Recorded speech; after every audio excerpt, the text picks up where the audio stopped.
সবাই কেমন আছেন? আশা করি সবাই ভালো আছেন। অর্পিতা মান্না কিচেনে আপনাদের সবাইকে স্বাগত জানাই। আজকের খুবই একটা লোভনীয় ব্রেকফাস্টের রেসিপি নিয়ে চলে এসেছি। এটা বাচ্চাদের স্কুল টিফিনে বলুন বা বড়দের ব্রেকফাস্টে ইউজ করতে পারেন। দেখুন এখানে আমরা রেসিপিটা বানানোর জন্য এখানে আমরা কিছুটা আমন্ডস বাদামকে আগের দিন রাত্রেবেলা ভিজিয়ে দিয়েছিলাম। সেই আমন্ডস বাদামটা একটু ভালোভাবে ভিজে গেলে আমরা খোসাগুলোকে ভালোভাবে একটু ছাড়িয়ে নেব। দেখুন আমন্ডসের সব খোসাগুলো আমরা এমনিভাবে ছাড়িয়ে নিয়েছি। এটাকে আমরা মিক্সার গ্রাইন্ডারের মধ্যে দিয়ে দেবো সামান্য একটু জল এটাকে পেস্ট বানানোর জন্য। তো এটাকে ভালোভাবে একটু পেস্ট বানিয়ে নিয়েছি। এখানে একটা বাটির মধ্যে দিয়ে দেবো কিছুটা সুজি আর যে আমন্ডসের পেস্টটা বানিয়ে রেখেছিলাম সেই পেস্টটা দিয়ে দেবো। আর এখানে আমরা একটা গাজরকে ছোটো ছোটো টুকরো করে কেটে নিয়েছিলাম আর কিছুটা ক্যাপসিকামকেও কেটে নিয়েছি। সেটাকে আমরা গ্রেটারের সাহায্যে একটু ভালোভাবে গ্রেট করে নিয়েছি।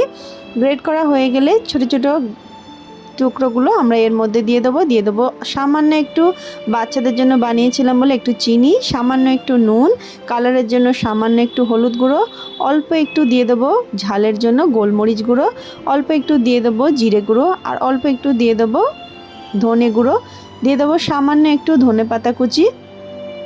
এখানে সামান্য একটু দিয়ে দেবো বেকিং সোডা দিয়ে ভালোভাবে মিশ্রণটাকে আমরা মিশিয়ে নেব।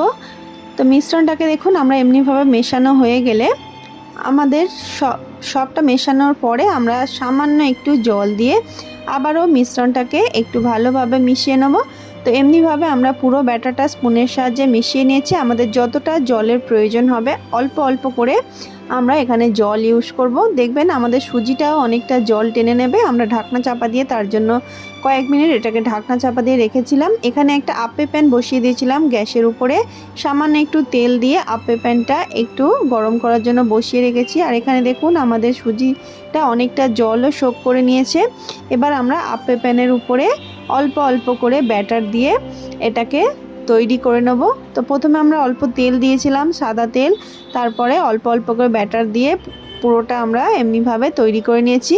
এবার কিছুক্ষণ ঢাকনা বন্ধ করে এটাকে হতে দেব, মিডিয়াম টু হাই ফ্লেমে এটাকে সেঁকে নেব।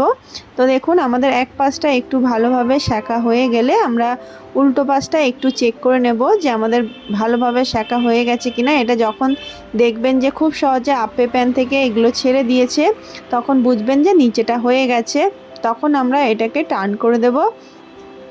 তো এগুলো এমনিভাবে দেখুন আমরা সবগুলোকে এমনিভাবে ঘুরিয়ে ঘুরিয়ে সেঁকে নেব উল্টো পাশটাও।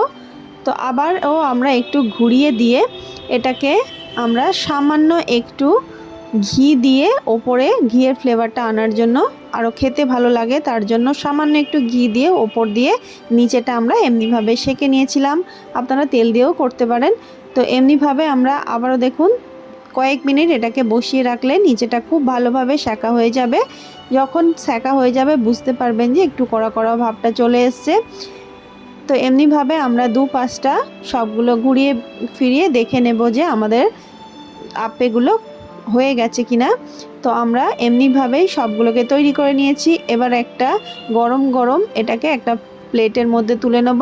তো দেখুন কত সুন্দর আপেগুলো তৈরি হয়ে গেছে, সুজির আপে। এটা খেতে খুবই ভালো লাগে আর বাচ্চাদের স্কুল টিফিনে এটা রাখলে খুবই হেলদি। এই রেসিপিটা অবশ্যই বাড়িতে বানিয়ে ট্রাই করবেন। আমি ওপর দিয়ে একটু সাদা তিল, মেয়োনিজ আর ধনেপাতা দিয়ে সার্ভ করেছিলাম। এটাকে টমেটো কেচাপের সাথে সার্ভ করতে পারেন, অসাধারণ লোভনীয় হয়। অবশ্যই একবার বাড়িতে বানিয়ে ট্রাই করবেন। কেমন লাগলো জানাতে ভুলবেন না। ভালো লাগলে আমার পেজ করে আমার পাশে থাকবেন। ধন্যবাদ সবাইকে। আবার দেখা হবে নেক্সট একটা ভিডিও নিয়ে নেক্সট ডে।